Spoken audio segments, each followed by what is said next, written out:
Okay, so here we got a little rock outcrop here, and we're gonna do a multi-anchor belay in kind of alpine conditions. This is probably fairly similar to what you'd experience on a lot of kind of alpine wall type stuff, where there's loose rock. It's, bad traditional gear, as far as natural gear, there's some, but it's not going to be great. We've got, I got one knife blade. So we're going to try to optimize and build a belay out of one knife blade. And I'm going to see if I can get, 4 or 5 anchors in and build an anchor here as though I was on an alpine wall. So that's going to be the exercise here.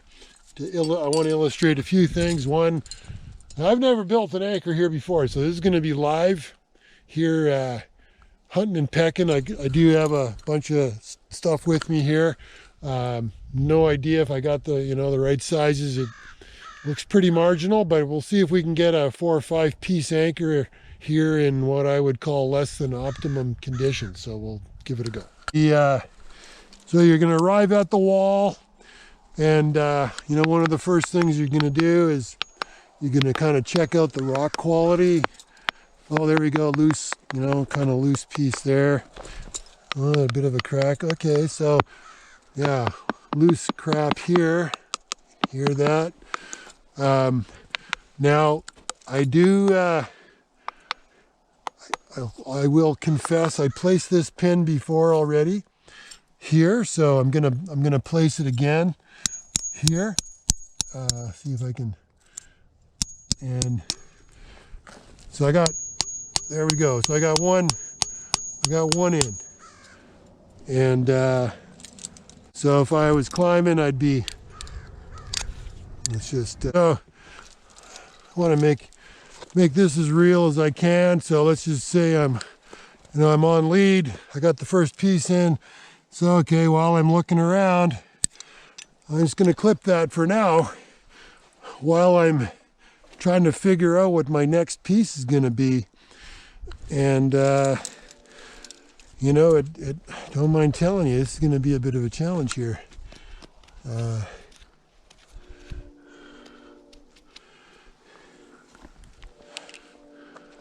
Okay, let's see. Yeah, boy, it's thin pickings here. Okay, well, there you go. There's a little telltale.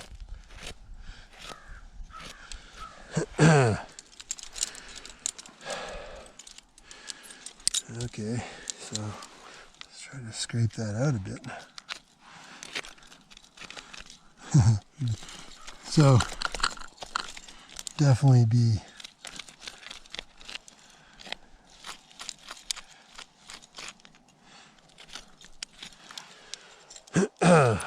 would have nice to have my a nut pick to clean this out here. But welcome to the world, I guess. So there's some promising slots here, at least. Let's just see. Okay, what have I got? Definitely got some, looks like I got some of the right size cams. Let's see here, so.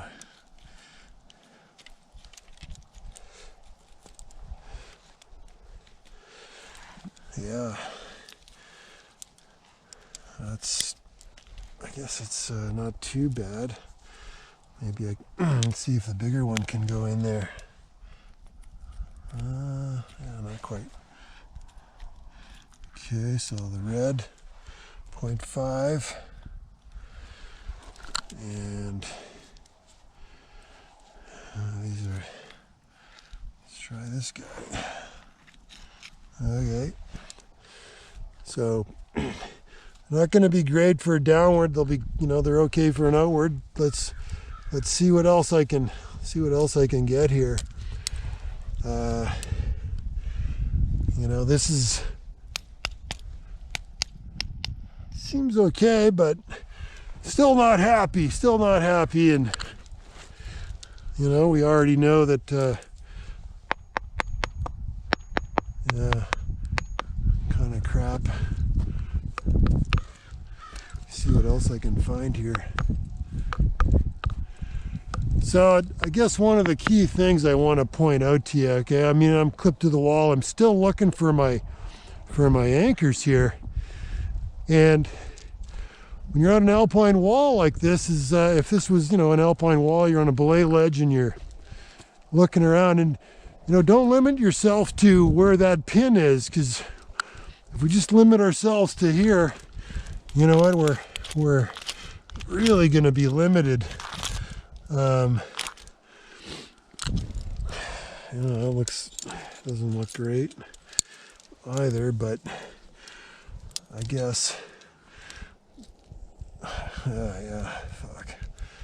So marginal, like, I'm not happy about that at all, but under the circumstances, we're hunting and pecking for at least the rock is good. So I got 1, 2, 3, 4. I'm not super happy with any of them. Let me just see what else I can find here. Again, the point being, don't limit yourself to, you know, a couple of square feet of rock. You know, get the anchors, and then we'll worry about how to tie them together later here.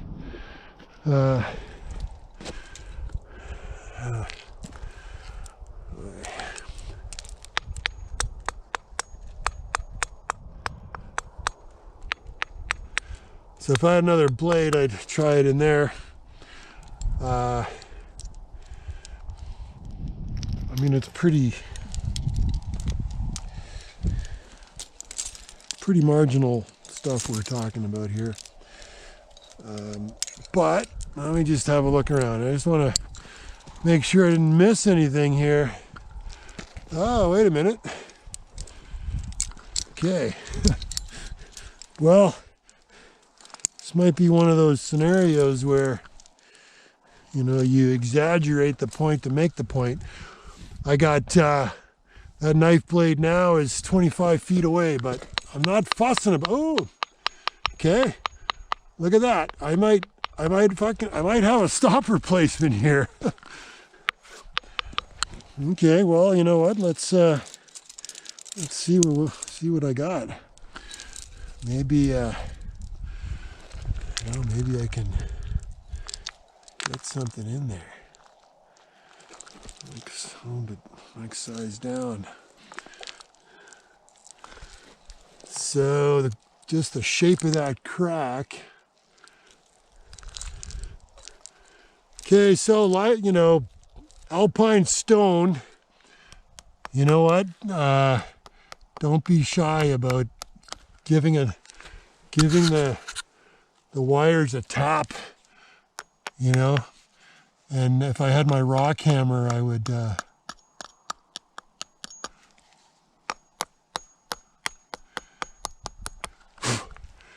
You know, when it's as serious as this, and you're on terrain that you're putting pins in and stuff, then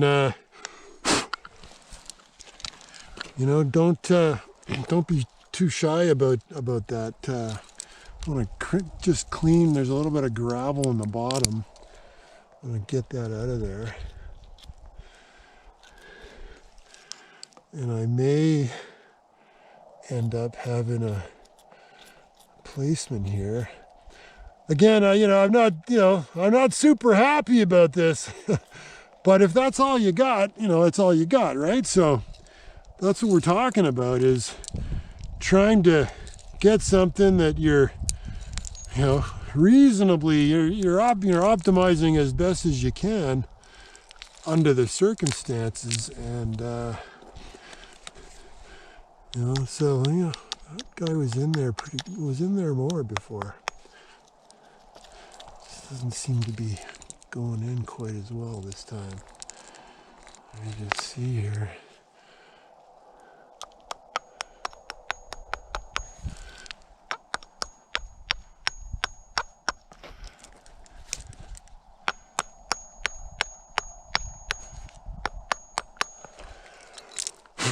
So we are, you know, fracturing the rock a little bit, almost like using a nut as a piton. So, but if that was, you know, it's not great. It's not great at all. In fact, I'm going to show you. Well, yeah.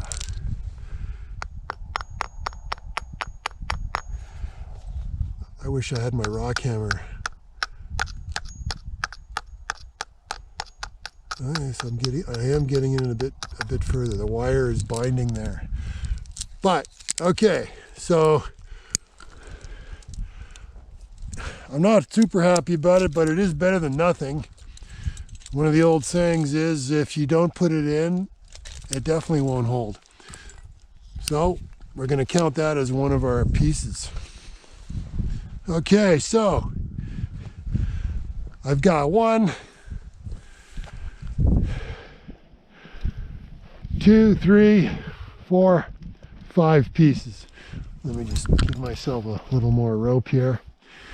Okay, so, you know, the question of the day is, how the hell do we build an anchor out of this? Okay, well, that's what we're going to do next. So, first of all, we'll put beaners on everything. See what else I got. I need one more loose beaner here.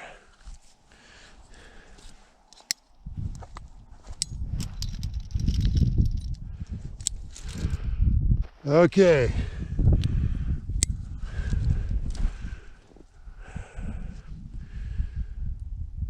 Let's see. Well, this is you know, one of the better pieces. So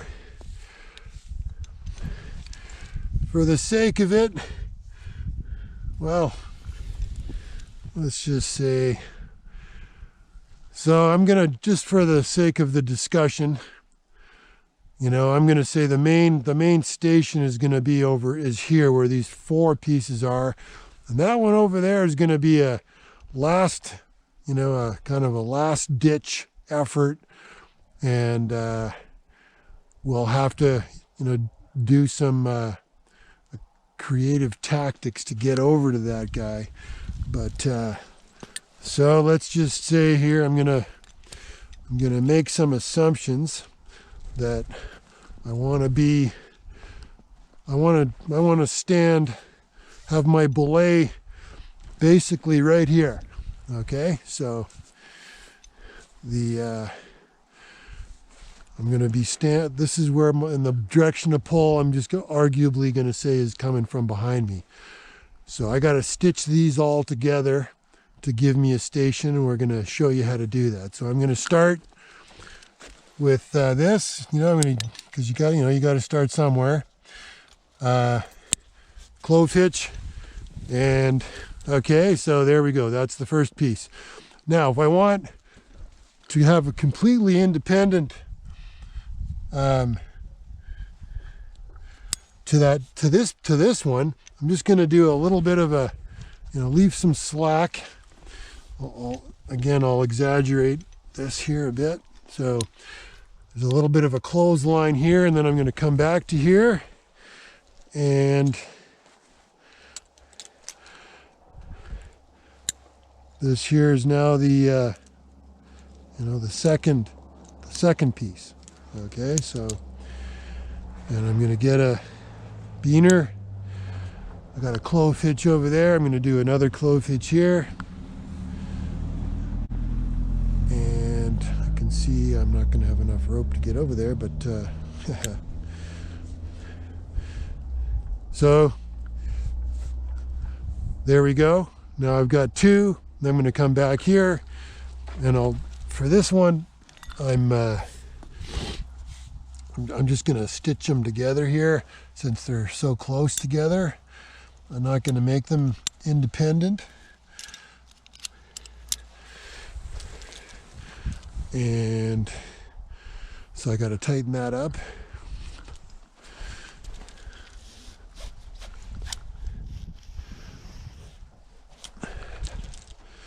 Okay, so there, now I've got the 4 pieces, and they're broadly speaking coming tight all at the same time. So 1 independent line, 2 independent line, the 3rd independent line. And now I've got to get back. I got to get back to that piece over there. So I'm realizing that I can't get there now. So I've made a mistake, if you will. So I'm just gonna leave myself clipped to there, and I'm gonna unclip these. You know, in theory, I'm on belay still down below, but I'm gonna walk all the way back over to this piece, and I'm just gonna leave this. This is a dead line here, and I'm gonna get that piece. It's not going to be the best directional on that piece, but again, it is just the backup. So give myself some more rope here, and I'll just leave that there, and I'm going to reclip back over here like I was.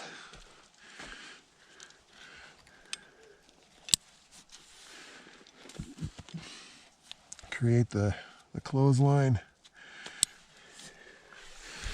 and there we go. So I'll maybe tighten that up a bit. So as you can see, this is live. I'm not at this. I haven't rehearsed this, so this is real life, real drama, real TV kind of thing. Get that clove hitch, and some clove hitch there.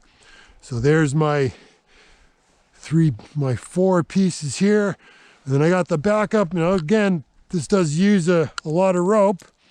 That's one of the downsides for sure, but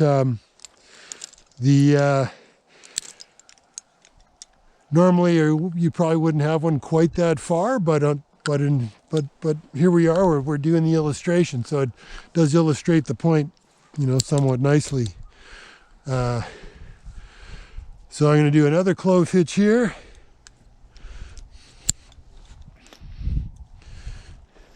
Tighten that up. And I'll tighten it up a bit more, so that you can start to see now what's happening is that all the lines, I got 4 independent lines on 5 pieces here, right? So I got, this is my main tie-in point, goes to a clove hitch over there. That's an independent line. If that piece pulls, I don't shock load the rest of the system here.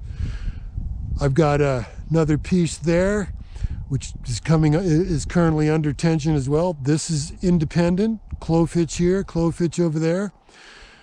I've got another anchor, 2 cams down there that are together. They both are, that one of them's loaded, the other one isn't quite, it's almost loaded. So it's 2 cams, this is an independent line, and then the 3rd one. Okay, so I have used a ton of rope. If you're on an alpine wall, if you're on an alpine wall, you may not have this much rope left.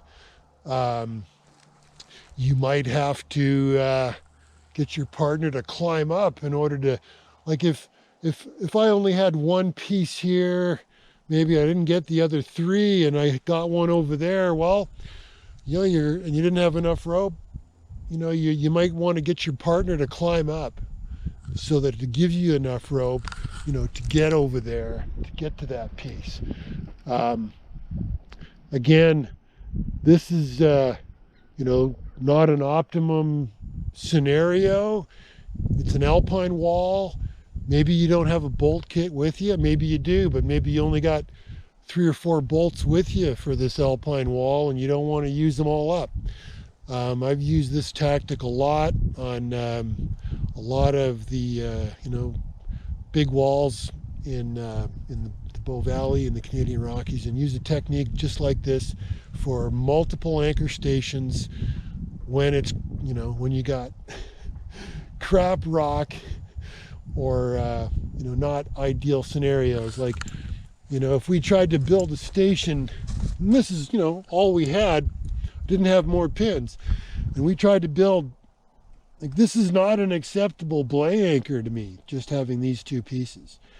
Well, I wouldn't be happy about that at all. I'm a lot happier when I add those two, and if the whole world falls apart, I got a backup one way over there.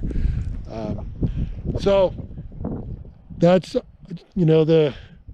you don't see this technique really shown anywhere. It really is a scenario for less than optimum conditions.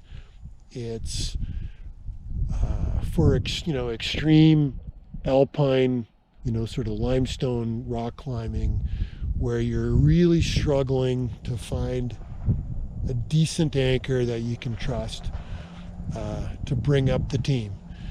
And there's a couple of key takeaways. Don't limit yourself to 2 square feet of rock. Expand your possibilities for gear. That would include climbing up. In fact, it'd be better if you're on a real climb, you could go up 10-20 feet. That'd be a lot better.